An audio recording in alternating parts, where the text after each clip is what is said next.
How's it hanging, everybody? Welcome back to Most Excellent Adventures. Today we will be talking about how to complete all 10 houses on Halloween Horror Nights 30 in one night. Let's roll that intro. Ready, Bill? Ready, Ted. 1, 2, 1, 2, 3, 4.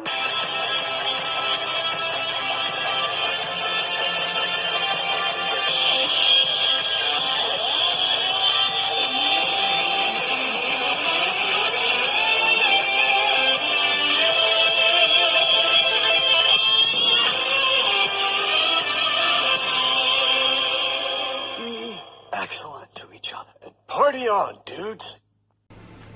Alright, but before we begin, please hit that subscribe button and the bell notification button. It would be most triumphant and we'd appreciate it 100%. Alright, so let's go ahead and get on into these tips on how to conquer Halloween Horror Nights and do all 10 houses in one night. So if this is your first time going to Halloween Horror Nights, or if you've been a couple of times, or if you think HHN 30 is going to be super packed, which you probably will, this video is for you. It's going to teach you all the little tips and tricks how to complete all 10 houses in one night, and we know it's possible because we've done it multiple times. So the first tip that you're gonna want to do or take into consideration is to buy your ticket online. Not only buying your ticket online is cheaper, but it's faster. You won't have to wait in line whenever you get to the park and risk the night being sold out. Now, buying your ticket online, like I said, is cheaper. Whenever you buy your ticket online, you're gonna go to the park a day early or early that morning, and go to the will call kiosks and type in the code and bring the credit card that you use to purchase your ticket online, and your ticket will print off there. Sometimes that can be trouble, so just slide on over to guest services. Guest services lines can back up, so definitely get those tickets in advance for the night. There's also another way you can get your ticket. I think now they're doing like a mobile ticket, so you can get your ticket on your cell phone. The only downfall to this is if your phone dies during the day, or you know, how are you gonna get your ticket? So besides charging up your phone, I'm sure there's other ways around it. Maybe bring a power bank, but just print off that paper ticket, and that way you get to keep it as a little souvenir. So tip number 3, because will call kiosk was number 2. So tip number 3 I could recommend you guys doing is go during the week.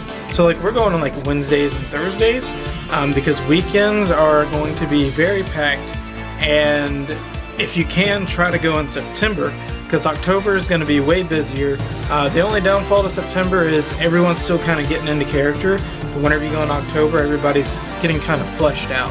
Number 4, the 4th tip I could recommend is Stay and Scream. Explain Stay and Scream to you guys a little bit more. Stay and Scream is an option they have if you have a daytime ticket or a annual pass, where you're already in the park. They scan your Horror Night ticket, and then you go wait in another line, a queue, and then when a certain time hits, you can go to that house that you're in the line for, the queue for, before they open the gate out front. So a couple of the Stay and Scream areas are Finnegan's.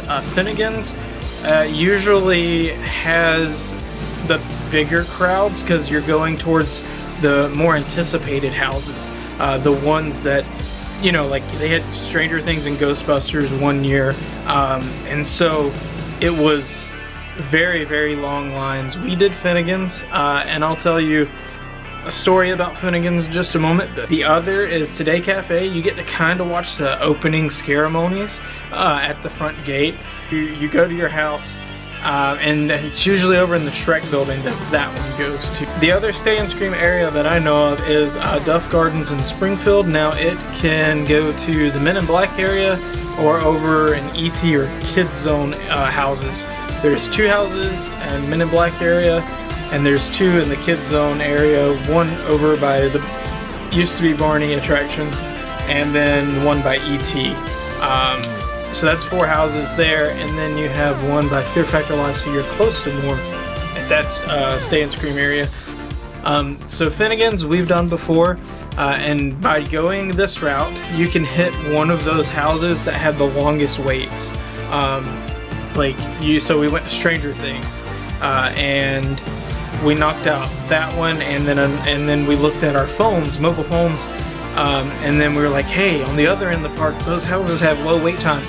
I don't mind doing a little extra walking. So we walked to the other side of the park and knocked out like 5 other houses, and we're still in the first hour of Horror Nights, so we've done like 6 houses. That's one way you can conquer all the houses, is to go to one of the bigger houses first, then run to the other side of the park, do all the smaller tent houses, and then run back and wait in line for the other houses. And once you get all the houses done, then go to Scarezones. The other Stay and Scream area is Duff Gardens in Springfield. This one, you're already over there at the tent houses and the other end of the park. Everybody's going to be rushing through those front gates going towards the first houses they see, which are going to be the most anticipated ones. I think this year it's going to be like Hill House and whatnot. But that's where everybody's going to hit up first. So if you're in Duff Gardens, there's no wait at those 5 houses back that way, including the one by Fear Factor. That's the 5th one.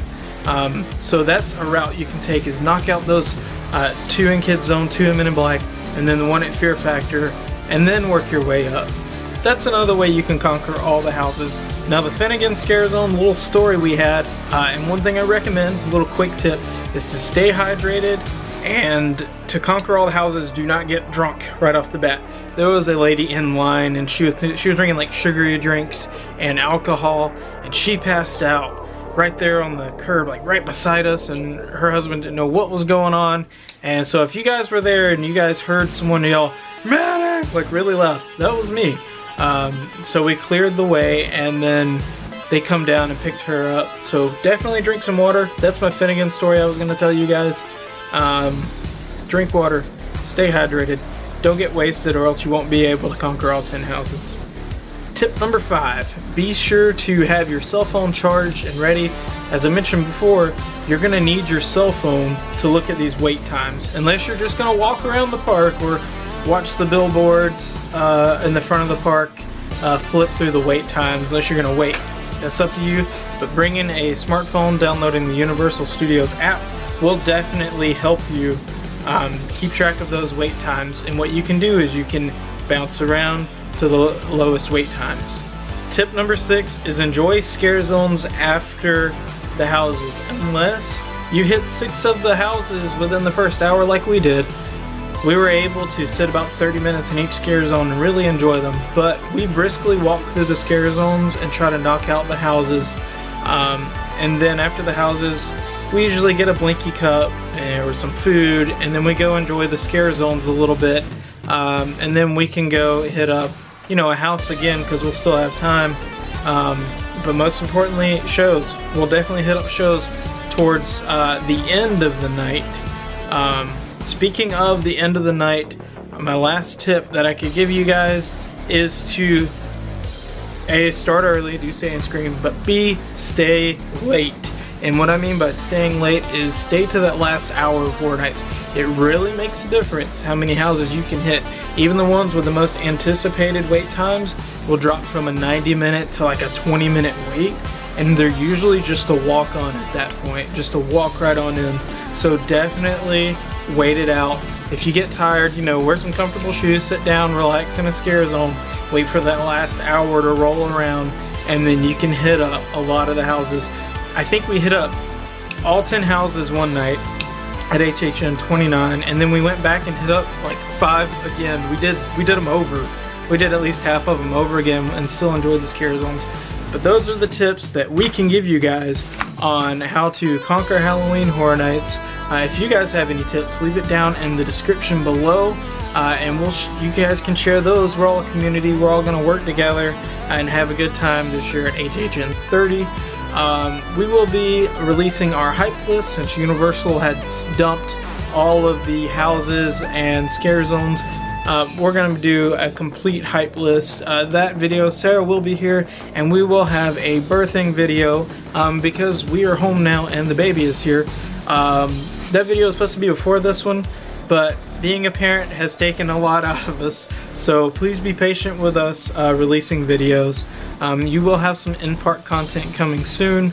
We'll be going to Halloween Horror Nights multiple nights. If you guys do see us, we will be handing out Most Excellent Adventure pins for free, so if you recognize us, let us know. We'll be more than happy to give you one of those pins.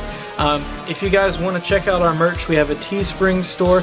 We have hoodies, shirts, tank tops, as well as stickers. Please check those out. And most importantly, please subscribe to the channel. It would mean a whole heck of a lot to us, and it would be most triumphant. So, without further ado, I'm going to let you guys go, let you guys think about your plan. Definitely plan out your night to Halloween Horror Nights this year, because it's going to be busy. Have a game plan and tackle it, and have fun most of all. But remember, be excellent to each other, and party on, dudes.